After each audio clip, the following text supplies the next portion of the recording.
হুজুর আর যে নায়িকা পরিমণি মাহিয়া মাহি যদি আপনাকে বিবাহের প্রস্তাব দেয়,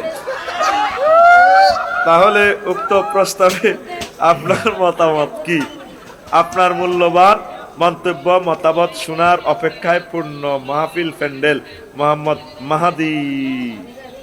তো প্রস্তাব আগে দেখ না,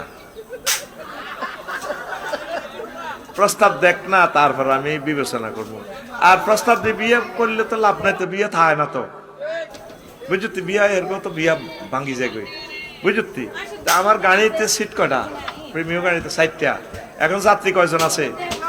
একজন। এর তো মাহিয়া মাহি পরিমণি দুইজনে না, আরো তো সিট আরো একটা খালি থাকে, বুঝতি?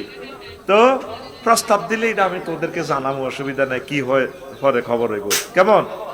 তো সমাজের কেউ এভাবে অনেক বিধবা বোনেরা আছে, মোতাল্লাকা আছে, এভাবে যদি আমার ইঞ্জিনিয়ার মহসিন কামাল ভাইকে প্রস্তাব দেয়, এদেরকে আমরা আলোর পথে নিয়ে আসা দরকার, ঘৃণা করার দরকার নেই। পৃথিবীতে বিভিন্ন দেশে নায়ক নায়িকাদেরকে অনেক ওলামায়ে হক্কানি রব্বানি বিয়ে শাদী করে, তওবা করে, তারা ফিরে আসে আলোর জগতে। আলোর জগতে ওদেরকে নিয়ে আসা এটা আমাদের ইমানি দায়িত্ব।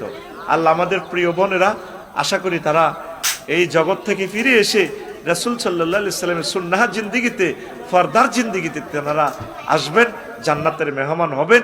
এত সুন্দর শরীর যাতে জাহান্নামের আগুনে না জ্বালায়। হুজুর, আমি আমার এলাকার ছোট বড় সবার বিয়ে হয়ে যাচ্ছে, আমি অমুক, এতে নাম কয় না, আমার বয়স 20 বছর, আমি একজন বিয়ের উপযুক্ত ছেলে, আমি যেই মাইয়া দেখি ওই মাইয়ারে ভাল লাগে। কিছুদিন আগে একটি বিয়েতে গেছিলাম, ওই বিয়ের সব মাইয়াগুলারে দেখা বুকের ব্যথা, সারা রাত ঘুমাতে পারিনি। অথচ আমার মা বাবা বিয়ের মাত মাতে না।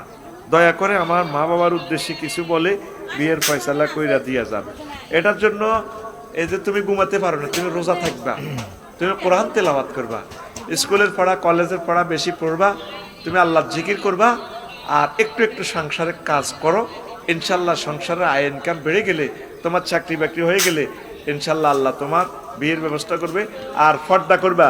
মেয়ে দেখলে এটা তো হচ্ছে একটা আল্লাহর নূর, দেখলে তুমি এই নূরে জ্বলে যাবা। তুমি পর্দা করবা, মেয়েদের দিকে তাকাইবা না, চোখ নিচু করে দেখবা। কুল্লিল মুমিনিনা ইয়াগুদ্দু মিন আবসারিহিম। তোমাকে মেডিসিন দিয়েছে আল্লাহ জাল্লা শানু। প্রিয় ভাই, তুমি চোখ নিচু করে রাখবা, ইনশাল্লাহ তুমি ইমানের মজা পাবা। ইনশাল্লাহ তোমার কলবটা হচ্ছে একটা আয়না, চক্ষুটা হচ্ছে তোমার ক্যামেরা। যে কোনো মেয়ের দিকে যদি তুমি তাকাও, এই ক্যামেরাতে ফটো উঠে তোমার কলবে। আর নজরে সাম্মান সাম্মাইলাল কলব, নজর হচ্ছে বিষ মাখা তীর, এইগুলো তোমার কলবে তীর মাখে। তীর মাখতে মাখতে তোমার ঘুম হবে না, তারপরে তোমার পড়ালেখা হবে না, তুমি উদ্ভ্রান্ত হয়ে যাবা। প্রিয় যুবক, তোমার জন্য মেডিসিন হচ্ছে পর্দা, আল্লাহর জিকির। চক্ষু দিয়ে তুমি কোরআনকে দেখবা, ইনশাল্লাহ তোমার এই মেডিসিনে আশা করি তুমি ভালো হয়ে যাবা। আল্লাহ তোমার জন্য জোড়া সৃষ্টি করে রেখেছেন। ওয়া মা আলাইনা ইল্লাল বালাগ। আসসালামু আলাইকুম। হ্যাঁ।